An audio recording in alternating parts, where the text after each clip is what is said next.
나의 진정 사모하는 예수님 음성조차도 반갑고 나의 생명과 나의 참 소망은 오직 주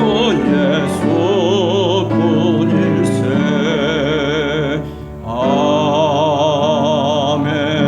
아멘. 말씀이 육신되어 이 땅에 오신 임마누엘 하나님, 절망과 고통 속에서 구원의 소망 되시는 메시아를 기다리는 대림절 기간을 보내고 있습니다. 온 세상이 코로나로 인한 고통과 강대국들의 주도권 다툼 사이에서 어려움을 겪는 어린 양들은 2000년 전 메시아를 기다리던 유대민족처럼 지금 이 세상의 어려움에서 우리를 건져주실 주님의 구원의 역사를 간절히 기다리고 있습니다.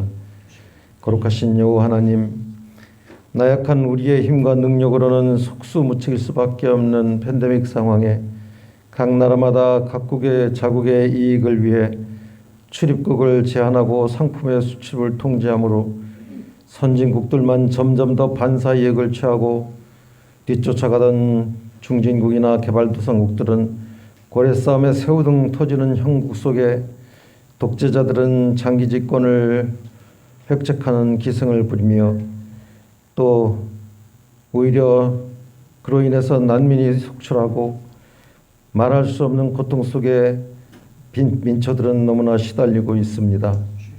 지금 이 위기와 혼란을 멈출 수 있는 분은 오직 주님뿐이오니 낮고 천한 곳에 오셔서 인류를 구원하신 그 큰 사랑으로 다시 한번 못나고 힘없는 인생들을 긍휼히 여기사 친히 이 땅을 돌아보시고 우리 모두를 암울한 현실에서 구원해 주시기를 간절히 기도합니다.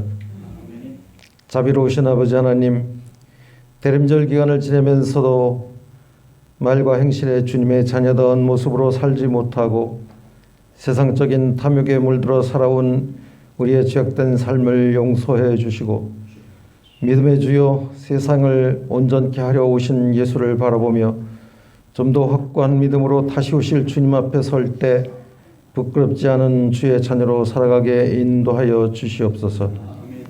은혜로우신 아버지 하나님, 정치, 경제, 사회적으로 너무나 어렵고 혼란한 위기의 시대를 살아가면서도 주님을 향한 믿음을 잃지 않고 오늘도 이 자리에 나와 주 앞에 머리 숙인 사랑하는 귀한 성도들을 미뻐하사 주님의 크신 사랑과 은총으로 덧입히시고 각자의 심령에 넘치는 위로와 평안을 얻는 복되고 귀한 시간이 되게 하시어 세워주신 목사님을 통해 주시는 귀한 말씀으로 새 힘을 얻어 굳건하게 세상을 이겨내는 주의 용사들이 되게 하여 주옵소서. 또한 대통령 선거가 얼마 남지 않은 가운데 있사오니 주님 보시기에 합당하고 공정한 사람을 대통령이 되게 하시어 이 나라의 백성이 하나님께서 기뻐하시고 원하시는 나라로 성장해 갈 수 있도록 각별한 은혜로 인도하여 주시옵소서.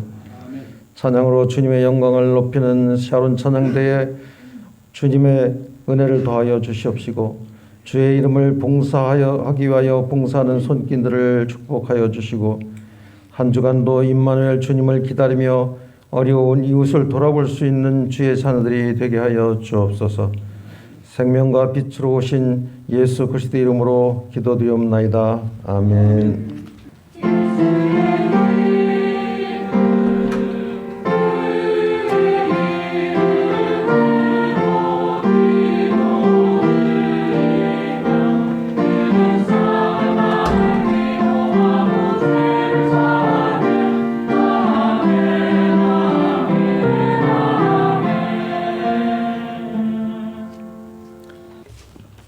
주 여호와의 영이 내게 내리셨으니 이는 여호와께서 내게 기름을 부으사 가난한 자에게 아름다운 소식을 전하게 하려 하심이라.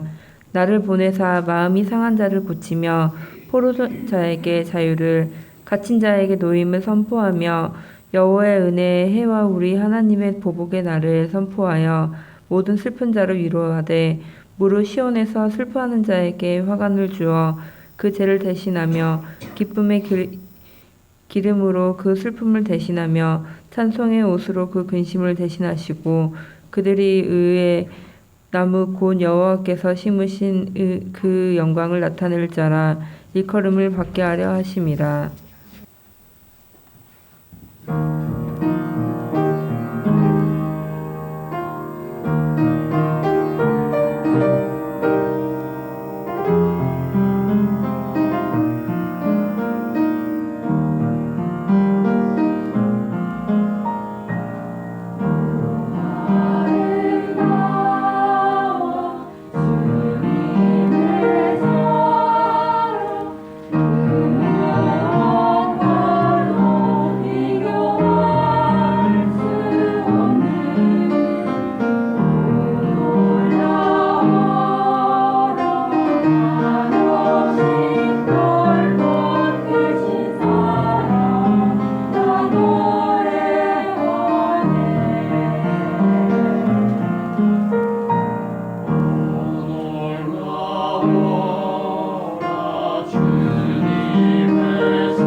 우리가 하나님의 역사하심을 믿는 믿음의 과정이라고 하는 것은 아마도 미래 완료형이라고 그렇게 저는 생각을 해봅니다.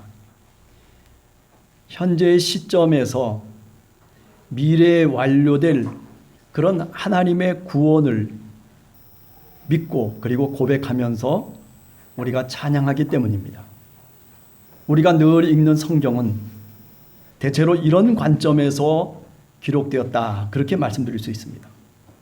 그것을 우리가 종말론적인 관점이다, 이렇게도 말합니다.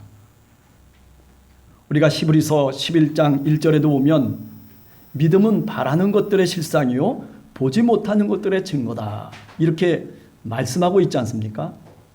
그것 자체가 미래를 완료형으로 놓고 그리고 오늘 이 시점에서 고백하고 있는 믿음의 고백이다, 그렇게 말씀드릴 수가 있습니다. 진실로 진실로라고 하는 말이 헬라 말로는 아멘, 아멘이란 뜻입니다. 이미 이루어졌다는 것이죠. 그런데 오늘 본문의 이사야서를 우리가 읽어보면 하나님의 영이 지금 내게 내려왔다라고 그렇게 말씀하고 있습니다. 하나님이 나와 그리고 내 백성에게, 아니 이스라엘 백성에게 기름을 부어주셨다라고 하는 거죠. 이사야 61장 1절 이하의 내용은 역사적인 관점에서 보면 바벨론 포로에서 이스라엘의 모습을 바라보면서 우리가 바벨론 포로에서 이제 돌아갈 것이라고 하는, 저 시온을 향해서 우리가 다시 걸어갈 것이라고 하는 그런 미래의 그림을 이사야 예언자가 선취적으로 선언하고 있는 예언의 말씀이 바로 오늘 본문의 말씀입니다. 여러분, 주님이 이 땅에 오시길 기다리는 바로 대림절 기간을 우리가 보내고 있습니다. 지난 주일에는 혹시 생각날지 모르지만은 기쁜 소식의 시작인 예수 그리스도를 우리가 만나면서 그리고 그 예수 그리스도를 따라가는 그 길, 그것은 바로 저 광야를 나가야만, 외치는 자의 소리를 들을 때에만 우리가 비로소 그 주님을 만날 수 있다라고 그렇게 말씀을 드렸습니다. 우리는 광야 저편에서 들리는 그 복음의 소식을 광야에 나갈 때 비로소 세례자 요한처럼, 또는 세례자 요한을 따라 광야로 나왔던 그 많은 백성들처럼 우리들도 복음의 소식을 들을 수 있을 것이라고 하는 그 믿음의 소식을 지난주에 우리가 잠깐 생각해 보았습니다. 그러나 오늘 본문에서 우리는 광야 같은 백성의 삶의 자리에 하나님의 영이 이제 내릴 것이라고 하는 그 확신을 우리들에게 말하고 있는 이사야 예언자의 소리를 다시 한번 듣게 됩니다. 지금 이사야 61장의 역사적 상황이라고 하는 것은 이스라엘이 바벨론 포로에서 정말 우리가 해방되고 그리고 다시 저 예루살렘으로 돌아갈 것을 학수고대하고 있지만, 그러나 사실은 지금 이스라엘의 현실은 그렇지 않은 거죠.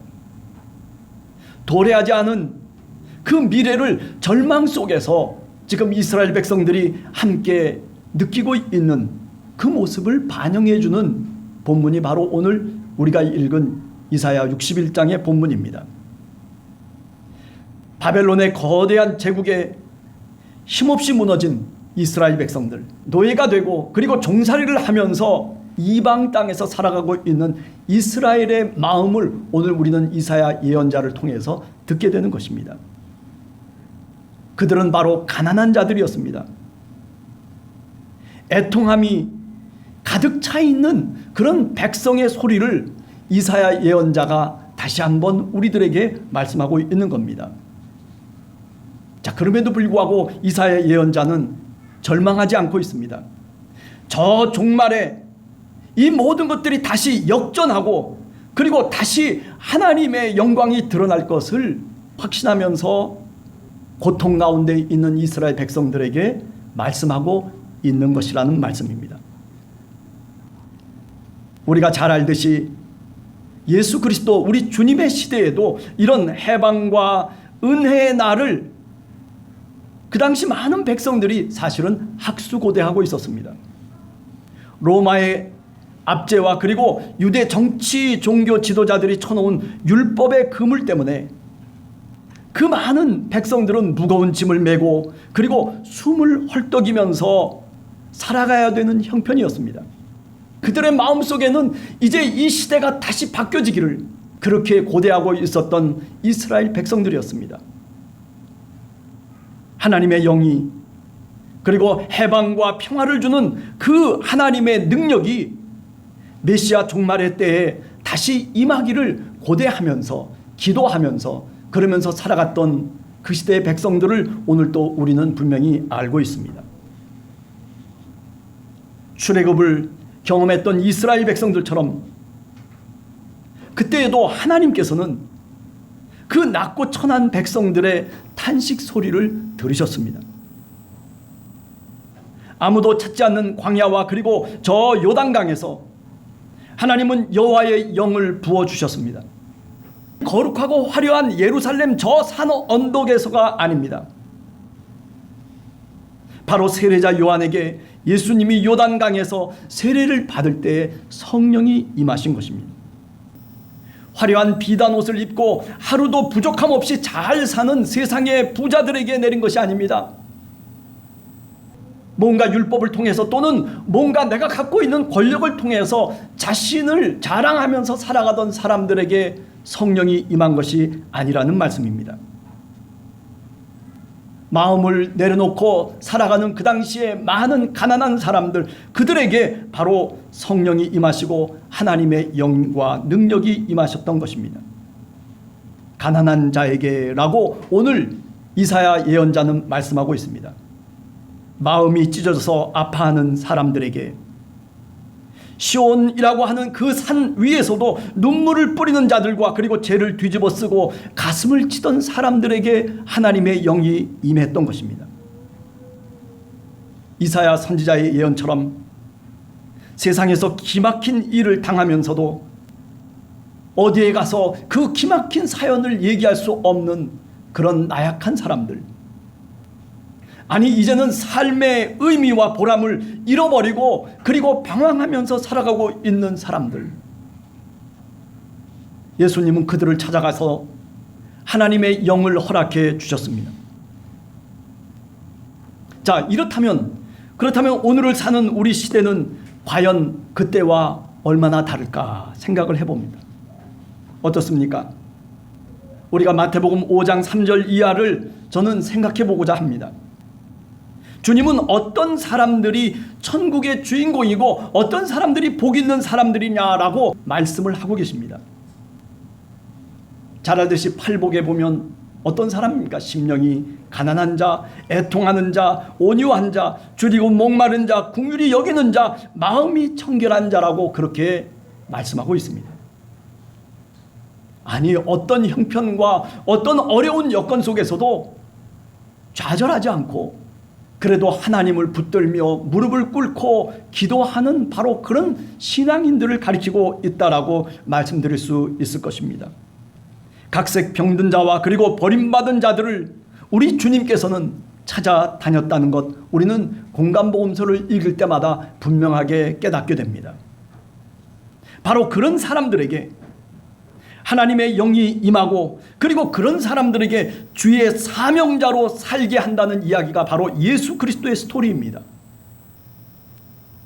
그렇다면 오늘도 이런 사람들과 그리고 그런 장소에 성령께서 오신다는 것을 우리는 깨달아야 할 것입니다. 아니 이방의 동방박사들과 저 광야 들녘에 양치는 목자들에게 주님의 탄생 소식을 천사를 통해서 성령을 통해서 하나님이 전해 주셨습니다. 생각해보면 그 동방박사들이 또는 그 들녘에서 양을 치고 있는 목자들이 메시아를 간절히 원했기 때문이 아닙니다. 그들이 무릎을 꿇고 하나님께 메시아를 달라고 기도했기 때문이 아닙니다. 왜 그렇게 그들에게 찾아오셨습니까? 그것은 하나님의 전적인 은혜입니다. 그들이 주님을 간절히 기다려서가 결코 아닙니다. 하느님의 천사가 하늘로부터 그 예언의 소식을 갖고 그 탄생 소식을 갖고 그들에게 하나님의 영이 찾아왔기 때문입니다. 그 복음의 소식을 들었던 동방박사들 그리고 들녘의 목동들, 그들은 그 빛을 찾아서 나서서 결국 탄생하신 예수 그리스도를 만나게 됩니다. 아니, 그를 영접하게 됩니다. 여러분, 이처럼 오늘도 우리가 사는 시대 속에서도 이와 같은 모습들이 신앙의 모습이라고 그렇게 생각을 해봅니다. 그리스도의 기쁜 소식을 기다리는 이 대림절 기간에 저는 우리 믿음의 백성 모두가 그때와 같이 바로 그 기쁜 소식을 듣고, 그리고 그 기쁜 소식이 우리의 귀에 들리는 그 자리로 우리가 나가야 된다라고 오늘 또 다시 생각하게 됩니다. 왜냐하면 그 자리에 하나님의 영이 임하시는 자리고, 그 자리가 기쁜 소식이 있는 자리이기 때문에 그렇습니다. 그렇다면 그 자리는 어떤 곳입니까? 사람이 주님을 만남에서 실패한 자리입니다. 아니, 주님을 만나려고 했지만은, 애를 썼지만은, 그러나 주님을 만나지 못해서 그래서 가슴 아파하고 그리고 절망하고 있는 바로 그 실패의 자리입니다. 기도를 해도 또 기도를 해도 기도의 제목을 놓고 하나님께 간절히 부르짖어도 주님의 음성이 들리지 않는 바로 그 자리. 저 예루살렘에 있는 사람들은 주님의 응답을 받았다라고 그렇게 자기 자신을 기만하고 있는 사를 의미하는 것이 아닙니다. 진실된 마음으로 내가 하나님께 다가감에도 불구하고, 그런데 내가 그 하나님을 만나지 못해서 내 마음속에 애통하고 있는 사람을 의미합니다. 바로 그 자리가 신앙의 자리이기 때문에 그렇습니다. 아니, 내가 죄악의 어두움 속에서 벗어나려고 애를 쓰고 그리고 애를 써도 못 벗어나는 그 안타까움을 갖고 있는 그 기도의 자리, 그것이 바로 주님을 만날 수 있는 자리라고 하는 것을 오늘 성경은 우리들에게 말씀하고 있습니다. 오늘 이사야 선지자는 바로 그런 이스라엘을 향해서 희망을 얘기하고 바로 하나님의 영이 임할 것을 약속하고 있는 것입니다. 바로 그런 자리에 우리의 주님이 찾아오십니다. 바로 그렇게 애통하고 그리고 안타까워하며 무릎을 꿇고 하나님의 도움을 구하는 바로 그 진실된 자리에 하나님의 영이 내려오십니다. 우리 모든 신앙인들은 내 삶의 자리 속에 온전한 모습을 띠고 있는 그 자리를 찾는 것이 아니라 구멍난 자리, 뭔가 부족한 자리, 뭔가 가슴 아파하는 자리, 뭔가 찾아도 찾을 수 없는 그 자리를 우리가 찾아보면서, 그러면서 주님의 도우심과 하나님의 영의 능력을 간구해야 되는 것입니다. 주님께서 찾아오시는 자리, 성령께서 임하시는 그 자리가 어떤 자리입니까? 그것은 바로 내가 부족하다고, 오늘 또 삶을 살면서 내가 하나님 앞에 부족한 인간이라고, 어리석은 자라고, 그리고 나는 능력이 없는 사람이라고, 나는 약한 사람이라고 그렇게 내 자신을 고백하면서 나아가는 바로 그 자리. 사도 바울도 마찬가지로 그런 모습을 고백하고 있습니다. 약할 때 강함이라고 말하고 있습니다. 바로 그런 자리 속에 하나님이 역사하시고 하나님의 영이 능력으로 우리에게 임하시는 것입니다. 여러분, 가던 우리의 인생의 걸음걸이를 어떤 때는 가끔 멈춰야 서는 자리가 있습니다. 우리가 신앙의 삶을 살아가면서도 어떤 때는 내가 기도해야만 마땅한 그 자리에 우리가 있을 때가 있습니다. 아니, 어떤 때는 예배의 자리를 생각하고 내가 기도하는 그 자리를 생각나서 내가 다시 돌아와서 그 자리에 앉는 그 모습, 그 시간이 있습니다. 그런 모습이 다 뭡니까? 바로 오늘 이사야 선지자가 예언한 것처럼 바로 가난의 자리인 것입니다. 애통하는 자리고 슬픈 자리이고 자신의 삶을 잃어버린 자리이고, 그리고 내 마음속에 가슴이 찢어지는 자리가 바로 하나님의 영이 임하는 자리임을 오늘 또 말씀하고 있는 겁니다. 그 자리에 예수 그리스도께서 오시는 것입니다. 대림절 이 한 주간을 또다시 살아가면서 우리 함께하는 교회 성도들, 우리 모두가 바로 그 자리가 어디인지를 한 번 더 내 스스로 나를 바라보면서 발견하는 여러분들이 되시기를 원합니다. 어두운 자리, 상처난 자리, 찢어진 자리, 아니 실족한 그 자리 속에서 하나님은 성령의 능력을 나타내십니다. 아니 주님이 그 자리에서 찾아오셔서 우리들에게 다시 소망을 주시고 우리들에게 능력과 회복을 허락해 주신다는 것, 오늘 이사야 선지자는 우리들에게 분명하게 약속하고 있는 것입니다. 바라기는 오늘 우리 한국 사회도 마찬가지라고 생각합니다. 코로나라고 하는 긴 여정 속에 우리가 오늘 또 이렇게 저렇게 살아가고 있습니다. 얼마나 가슴 아프고 안타까운 일인지 모릅니다. 그럼에도 불구하고 우리가 걸음을 멈출 수 있는 그 자리 속에서 다시 한번 하늘에 계신 우리 주님을 다시 생각하며 그 주님을 다시 부르며 우리가 기도의 자리로 나가자는 것입니다. 한 주간도 이런 믿음의 여정이 되시기를 간절히 주님의 이름으로 축원합니다. 같이 기도하겠습니다.